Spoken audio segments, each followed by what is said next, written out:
26 inch कमर वाली जेठानी की 50 इंच कमर वाली देवरानी। शहर की उस रात पूरा मोहल्ला शादी के रंग में डूबा हुआ था। बाहर बैंड बाजे की आवाज गूंज रही थी और बाराती जमकर नाच रही थी। नैना खुशी से नाच रही थी। उसके डांस और पतली कमर को देखकर कुछ बाराती उसकी तारीफ करने लगे।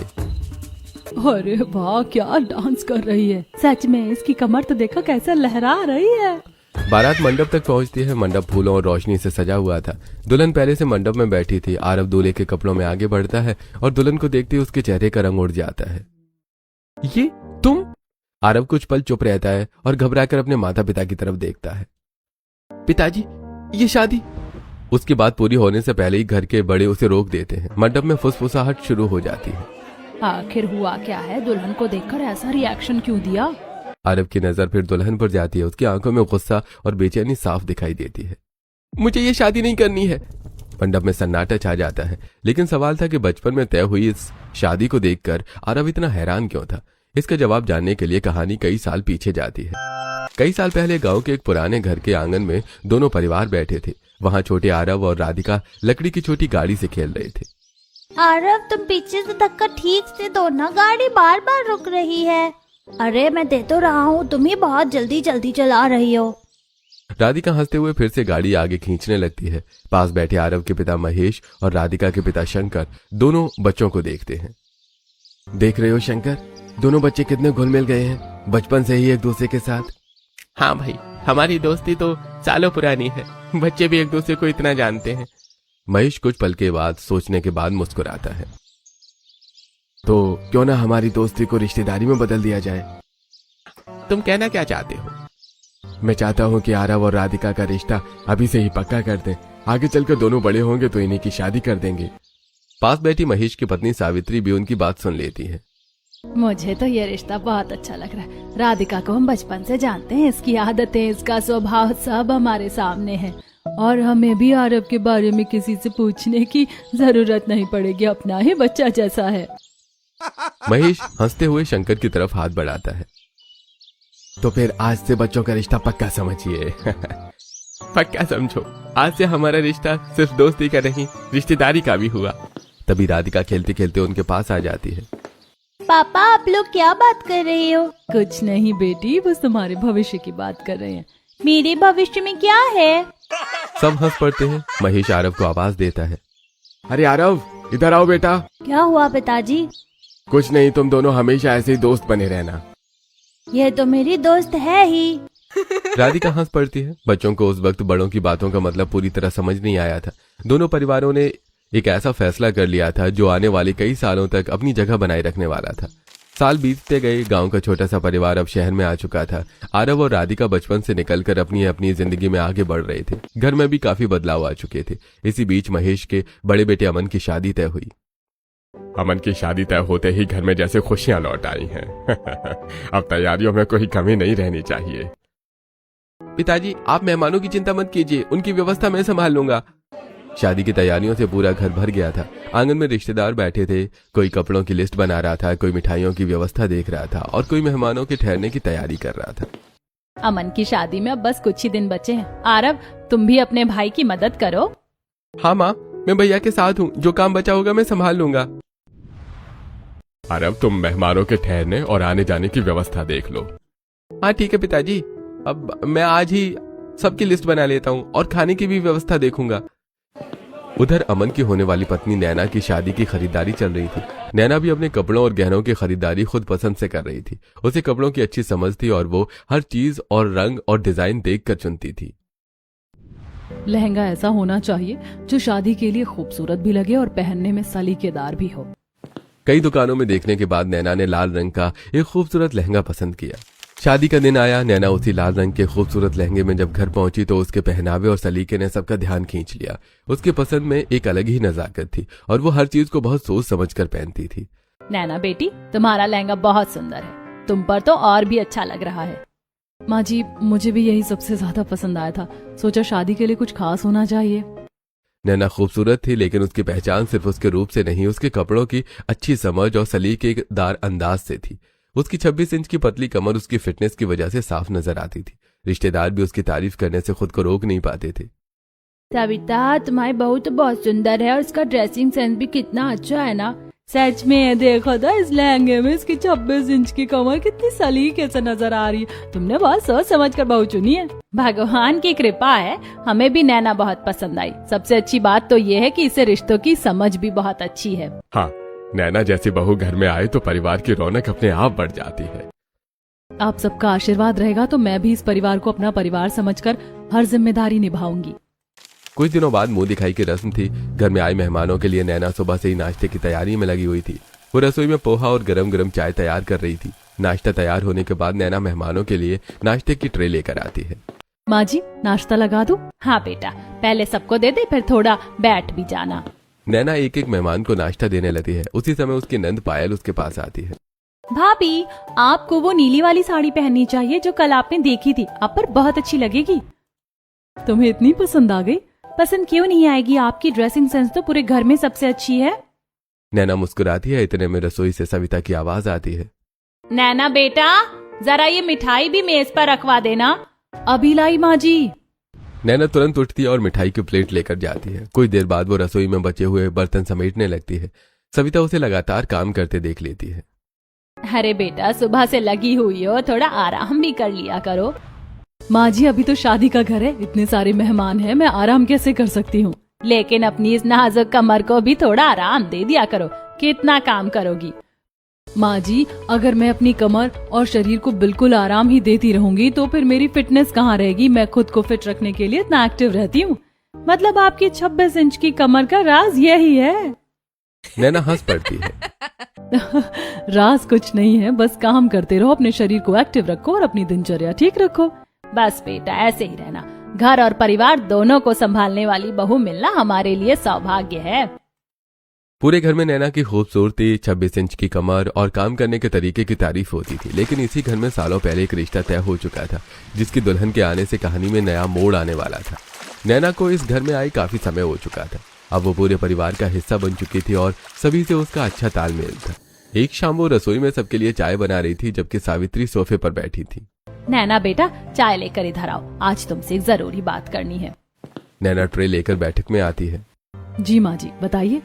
अब आरव की शादी के बारे में भी सोचना चाहिए हम सभी को। तुम्हारी देवरानी घर में आएगी तो घर और भी पूरा हो जाएगा। नैना चाय के कप सबको देते हुए मुस्कुराती है।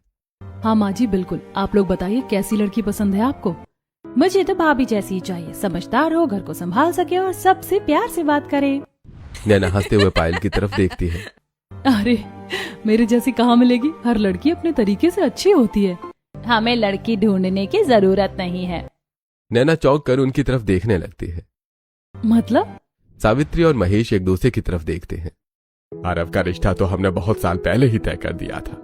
नैना के हाथ का कप हल्का सा रुक जाता है।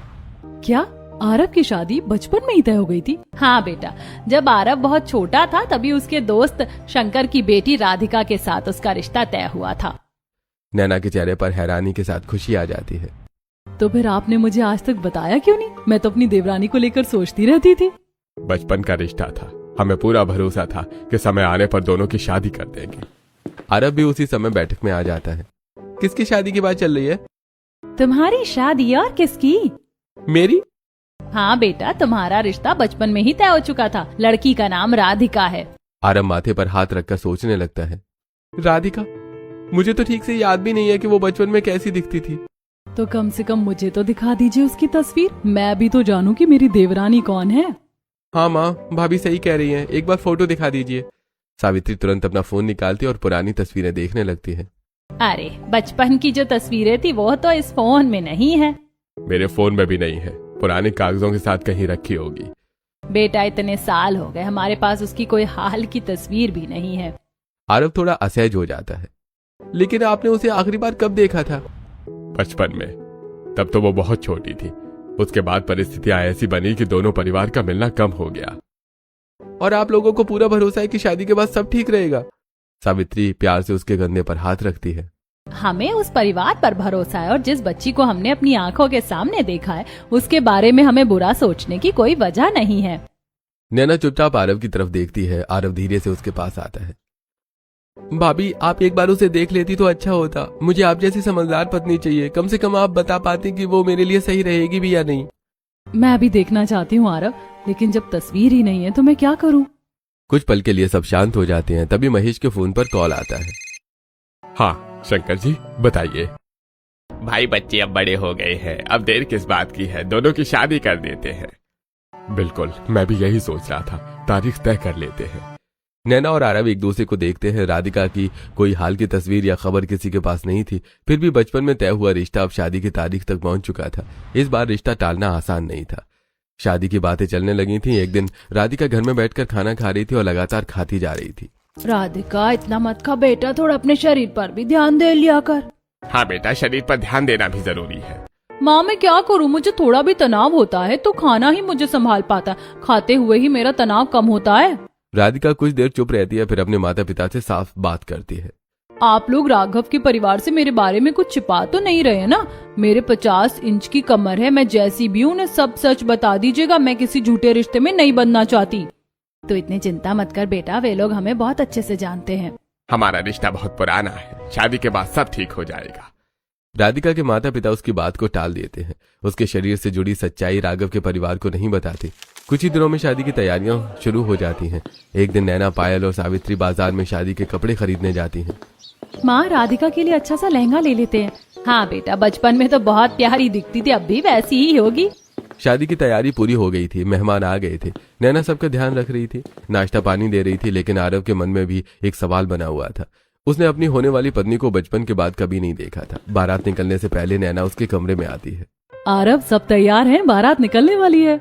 हाँ भाभी, बस सोच रहा हूँ कि इतने सालों बाद राधिका कैसी होगी। ज्यादा मत सोचो, जो होगा सामने आ जाएगा। अरे काश उसकी एक तस्वीर मिल गई होती। कुछ घंटों बाद बारात मंडप पर पहुंचती है।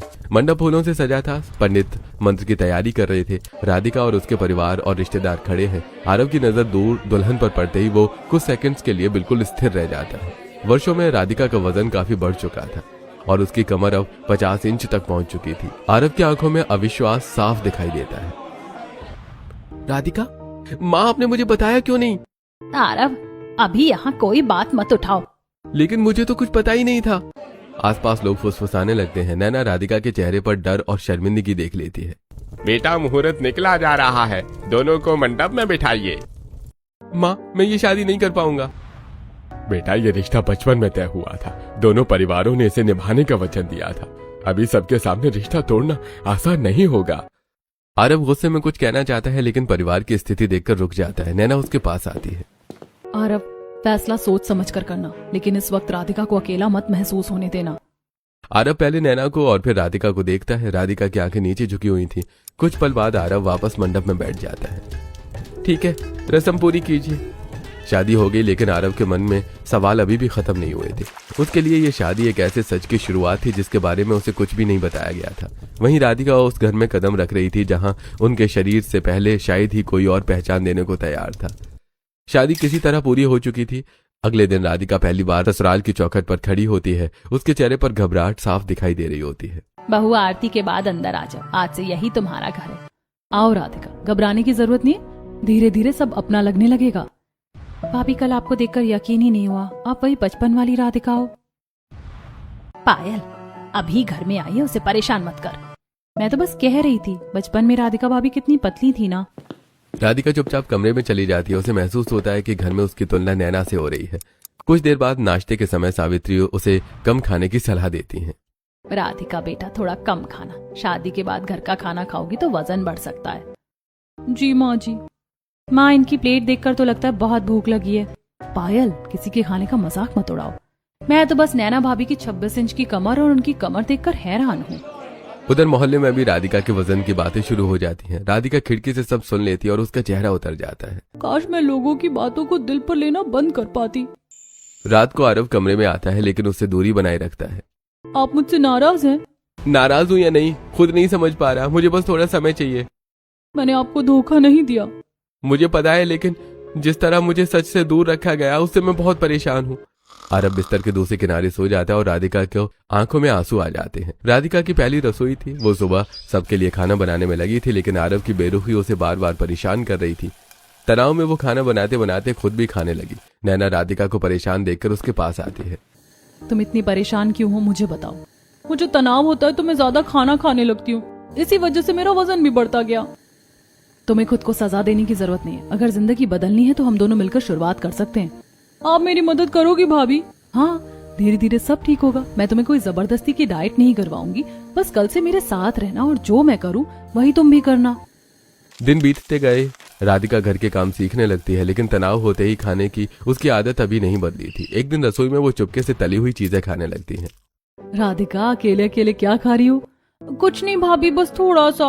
मुझे पता है तनाव में होती हो तो ज्यादा खाने लगती हो। मैं क्या करूं भाभी, जब कोई मेरी कमर पर बोलता है या मुझे देखकर हंसता है तो मुझे बहुत बुरा लगता है। तुम जब भी तनाव में खाना खाने का मन हो मुझे बता दिया करो। नैना उसे अपने साथ रसोई के काम में लगाती है। कभी सब्जियां कटवाती है, कभी कपड़े धुलवाती है और कभी छत से कपड़े लाने भेजती है। भाभी, आप मुझे इतना काम क्यों करवाती रहती हैं? मैं अकेले सारा काम करके थक जाती हूँ। तुम मेरी देवरानी हो, मेरा हाथ बटाओगी तो मुझे अच्छा लगेगा। नैना अपनी असली योजना नहीं बताती। राधिका, मेरे साथ बाजार तक चलोगी? बाजार अभी? हाँ, घर में बैठे बैठे क्या करोगी? ठीक है, चलती हूँ।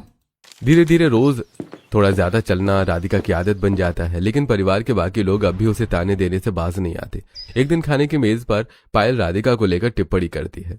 माँ, आज राधिका भाभी ने कितनी रोटियां खाई? तुम्हें क्यों गिननी है, बस पूछ रही हूँ। मुझे लगता है इसकी कमर 50 इंच से भी ऊपर चली जाएगी। बस कीजिए, मुझे भी सुनाई देता है। अरे बेटा, लोग मजाक कर रहे हैं, मुझे ये मजाक नहीं लगता। राधिका उठकर अपने कमरे में चली जाती है। नैना उसके पीछे जाती है। तुम उनकी बातों को अपने ऊपर मत लो। भाभी, मैं कोशिश करती हूँ लेकिन हर दिन कोई ना कोई मेरी कमर, मेरे वजन या मेरे खाने पर बोलता है। मैं थक चुकी हूँ। तुम्हें किसी को जवाब देने के लिए नहीं बदलना है। अगर बदलना है तो अपने लिए। लेकिन मेरे पति भी मुझसे दूर रहते हैं। आरव को भी समय लगेगा, लेकिन तुम खुद को संभाल लोगी तो धीरे धीरे चीजें बदलेंगी। रात को राधिका आरव से बात करने की कोशिश करती है। आरव फोन में व्यस्त था। आरव, क्या मैं आपसे कुछ पूछ सकती हूँ? हाँ बोलो। आप मुझसे इतनी दूर क्यों रहते हो? राधिका, मैंने तुमसे पहले भी कहा था कि मुझे समय चाहिए। कितना समय? शादी को इतने दिन हो गए लेकिन आप मेरे साथ ठीक से बात भी नहीं करते। मैं झूठ बोलकर तुम्हें उम्मीद नहीं देना चाहता। जब मैंने शादी के बारे में सोचा था, मेरे मन में एक अलग तस्वीर थी। मतलब आपको मेरा शरीर पसंद नहीं? मैं ये बात तुम्हें चोट पहुंचाने के लिए नहीं कह रहा हूँ, लेकिन हाँ, मेरे लिए इसे स्वीकार करना आसान नहीं है। तो मेरी क्या गलती है कि मैं बचपन जैसी नहीं रही? मैंने तुम्हें दोष नहीं दिया, लेकिन आपकी दूरी मुझे रोज यही महसूस कराती है कि मैं आपके लिए पर्याप्त नहीं हूँ। आरव के पास कोई जवाब नहीं था। वो कमरे से बाहर चला जाता है। अगले दिन राधिका फिर तनाव में ज्यादा खाने लगती है। नैना उसे देख लेती है। राधिका, आज फिर परेशान हो? भाभी, मैं जितना खुद को रोकना चाहती हूँ उतना ही ज्यादा खाने लगती हूँ। तो आज खाने से पहले मुझे बताना कि तुम्हें परेशानी किस बात की है। क्या बताऊं, घर में मेरी कमर पर बातें होती हैं, बाहर लोग हंसते हैं और मेरे पति मुझसे दूर रहते हैं। मैं किस किस चीज से लड़ूं?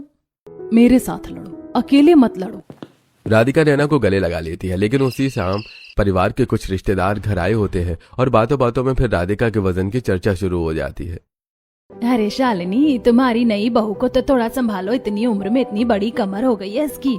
और नैना को देखो, 26 इंच की कमर। दोनों जेठानी देवरानी में जमीन आसमान का फर्क है। आप लोग बार बार मेरी तुलना नैना भाभी से क्यों करते हो? अरे बहू, बुरा क्यों मानती हो? हम तो सच बोल रहे हैं। सच बोलना और किसी को अपमानित करना अलग बात होती है। राधिका, आवाज नीचे करो। मैं कब तक चुप रहूंगी माँ जी? मेरी कमर 50 इंच है तो क्या मैं इंसान नहीं हूँ? घर में सन्नाटा छा जाता है। मैंने खुद को बदलने की कोशिश की है, लेकिन जब भी मैं कोशिश करती हूँ कोई ना कोई मुझे फिर याद दिला देता है कि मैं कितनी मोटी हूँ। मैं तनाव में खाती हूँ क्योंकि मुझे समझ नहीं आता कि इन सबको कैसे सहूं। राधिका, बस आज तुम्हें किसी के सामने सफाई देने की जरूरत नहीं है। नहीं भाभी, आज मैं सब सच बोलूंगी। राधिका पहली बार पूरे परिवार के सामने खुलकर अपनी बात कहती है। आरव भी दरवाजे के पास खड़ा सब सुन रहा होता है।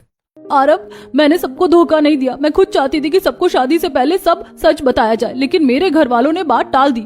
मैं डरती रही कि आप मुझे देखकर शादी के लिए इनकार कर देंगे, और वही डर आज सच हो गया। आरव पहली बार राधिका की बात पूरी तरह सुनता है। उसके चेहरे पर गुस्से की जगह पछतावा दिखाई देता है।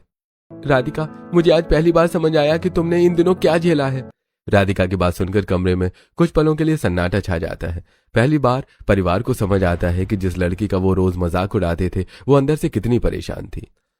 राधिका मुझे माफ कर दो, मैंने तुम्हें समझने की कोशिश ही नहीं की। मुझे लगा था कि मेरे साथ धोखा हुआ है, लेकिन मैंने कभी नहीं सोचा कि तुम खुद भी इतनी बुरी परिस्थिति से गुजर रही हो। मैंने आपसे सिर्फ इतना चाहा था कि आप मुझे एक इंसान की तरह समझे, मेरे शरीर को देखकर फैसला ना करें। बहू मुझे भी माफ कर देना, मैंने कई बार दूसरों की बातों में आकर तुम्हें खाने और वजन को लेकर टोका है। भाभी मैंने भी बहुत मजाक किया है, मुझे नहीं पता था कि मेरी बातें तुम्हें इतनी चोट पहुंचाती हैं। अब अगर सच में राधिका का साथ देना है तो सिर्फ माफी मांगने से काम नहीं चलेगा, हमें उसका माहौल बदलना होगा। नैना बेटी तुम सही कह रही हो। मैं भी कोशिश करूंगा, लेकिन राधिका मैं एक बात साफ कहना चाहता हूँ, मैं तुम्हें किसी खास नाप में देखने के लिए नहीं बदलना चाहता। अगर तुम अपनी सेहत और खुशी के लिए बदलना चाहती हो तो मैं तुम्हारे साथ रहूंगा। मुझे भी अब किसी के सामने खुद को साबित नहीं करना, मैं अपने लिए बदलना चाहती हूँ। नैना मुस्कुराती है। वो राधिका को कोई कठिन नियम नहीं देती, बल्कि उसकी रोजमर्रा की जिंदगी को धीरे धीरे बदलना शुरू करती है। कल से तुम मेरे साथ सुबह उठोगी, घर के काम में मेरा हाथ बटाओगी और शाम को हम दोनों थोड़ा बाहर चलेंगे, खाना भी समय पर खाएंगे। और बीच में मेरा मन फिर से बहुत ज्यादा खाने को करे तो पहले मुझे बताना कि मन क्यों कर रहा है। भूख है तो खाओगी, लेकिन तनाव को सिर्फ खाने से संभालने की आदत धीरे धीरे बदलनी होगी। ठीक है भाभी, मैं कोशिश करूंगी।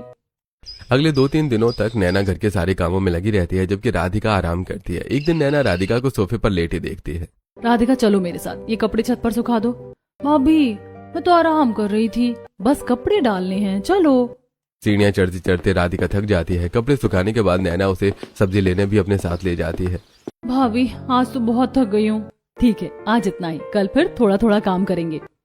दिन बीतने लगते हैं। नैना राधिका को हर काम अपने साथ करवाती है, लेकिन उसे कभी महसूस नहीं होने देती कि उसे वजन कम करने के लिए मजबूर किया जा रहा है। राधिका ये सब्जियां तुम काट लो, मैं रोटियां बना देती हूँ। भाभी आप मुझे काम नहीं करने देती हैं, अब इतना काम क्यों करवाती हैं? अब घर में एक और सदस्य है, काम बांटना तो पड़ेगा। आप मुझे जानबूझकर ज्यादा काम तो नहीं दे रही हैं? नहीं, मैं बस चाहती हूँ कि तुम पूरे दिन कमरे में अकेले बैठकर परेशान ना होती रहो। धीरे धीरे राधिका की दिनचर्या बदलने लगती है। वो रसोई में रहने लगती है, घर के छोटे मोटे काम करती है और नैना के साथ रोज टहलने जाती है। एक शाम दोनों बाजार से लौट रही होती हैं।